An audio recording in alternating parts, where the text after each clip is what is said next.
పెహల్గాం ఉగ్రదాడి తర్వాత పాకిస్తాన్కు బుద్ధి చెప్పేందుకు సింధు జలాల ఒప్పందాన్ని భారత్ నిలిపివేసింది. దాంతో దాయాది దేశానికి నీటి కష్టాలు పెరిగాయి.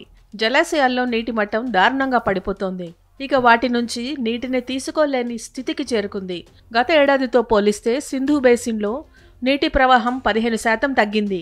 వేసవిలో పంటలు ఎండి కష్టాల్లో పడిన రైతులకు ఖరీఫ్లో మరిన్ని కష్టాలు తప్పవని నిపుణులు చెబుతున్నారు.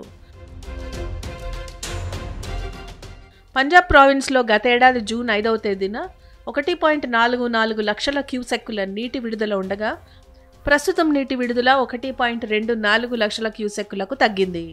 తాజా గణాంకాల ప్రకారం పాకిస్తాన్ ఖైబర్ పఖ్తుంఖ్వాలోని టార్బెలా ఆనకట్ట వద్ద సింధు నది నీటి మట్టం 1465 మీటర్లకు తగ్గిపోయింది.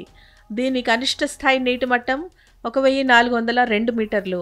పంజాబ్లోని చష్మా ఆనకట్ట వద్ద ప్రస్తుత నీటి మట్టం 644 మీటర్లుగా ఉంది.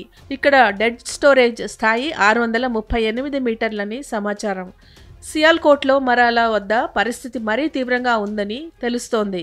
అక్కడ చీనాబ్పై సగటు నీటి విడుదల మే 28వ తేదీన 26,645 క్యూసెక్కులుంటే జూన్ 5వ తేదీ నాటికి 3,064 క్యూసెక్కులకు పడిపోయింది. పాక్లోని పంజాబ్లో ఖరీఫ్ పంటలు ప్రమాదంలో పడ్డాయి. భారత్ నిర్ణయంతో 21% నీటి కొరత ఏర్పడుతుందని పాక్ అంచనా వేసింది. ఉగ్రవాదంపై పాక్ తీరు మారే వరకు ఒప్పందం నిలిపివేత కొనసాగుతుందని భారత్ ఇప్పటికే స్పష్టం చేసింది.